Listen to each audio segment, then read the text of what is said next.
வணக்கம். தென்மேற்கு வங்கக்கடல் பகுதியில் நிலவும் ஆழ்ந்த காற்றழுத்த தாழ்வுநிலை காரணமாக சென்னை, திருவள்ளூர், காஞ்சிபுரம், செங்கல்பட்டு உள்ளிட்ட மாவட்டங்களில் கனமழை பெய்யக்கூடும் என வானிலை ஆய்வு மையம் தெரிவிச்சிருந்தாங்க. இந்த நிலையில வீட்டு வசதி வாரியம் ஆவடி, அயப்பாக்கம், திருமலவாயில், பட்டாபுரம், திருநின்றவூர், முத்தா, புதுப்பேட்டை உள்ளிட்ட பகுதிகளில் கிட்டத்தட்ட ஒரு மணி நேரத்துக்கு மேலாக தொடர்ந்து கனமழையானது பெய்து வருகிறது. இதன் காரணமாக ஆவடி மாநகராட்சிக்கு உட்பட்ட ஆவடி வீட்டு வசதி வாரிய குடியிருப்பு 60 அடி சாலையில கழிவுநீர் மழைநீர் ஆறாக ஓடுகிறது. இதனால் 500க்கும் மேற்பட்ட வீடுகளை வெள்ள நீர் சூழ்ந்து காணப்படுகிறது. இதனால் பொதுமக்கள் வெளியே வர முடியாத சூழல் ஏற்பட்டிருக்கிறது. அத்தியாவசிய தேவையில் கூட அவர்களால் வெளியே வர முடியவில்லை.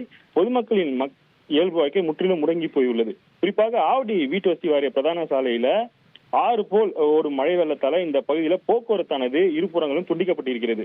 ஆவடி மாநகராட்சி வீட்டு வசதி வாரியத்துல 41 வார்டு பகுதியில சுமார் 1500 வீடுகள் கடுமையாக இந்த மழை வெள்ளத்தில் பாதிக்கப்பட்டிருக்கின்றன. செக்டர் 2 6வது பிளாக்கில் சுமார் 500 வீடுகள் கால்வாயிலிருந்து வெளியேறும் கழிவுநீரால கடுமையாக பாதிக்கப்பட்டிருக்கின்றன. ஆவடி மாநகராட்சி அறிவிக்கக்கூடிய வீட்டு வசதி வாரியத்துல இத்தகைய ஒரு அவலநிலையானது ஏற்பட்டிருக்கிறது. இந்த கழிவுநீருடன் கலந்திருக்கும் மழைநீரை அகற்ற அதிகாரிகள் எந்த ஒரு நடவடிக்கையும் மேற்கொள்ளவில்லை.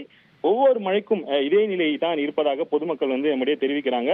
இதற்கு நிரந்தர தீர்வு காண வேண்டும் என ஆவடி வீட்டு வசதி வாரிய பொதுமக்கள் கோரிக்கை வச்சிருக்காங்க.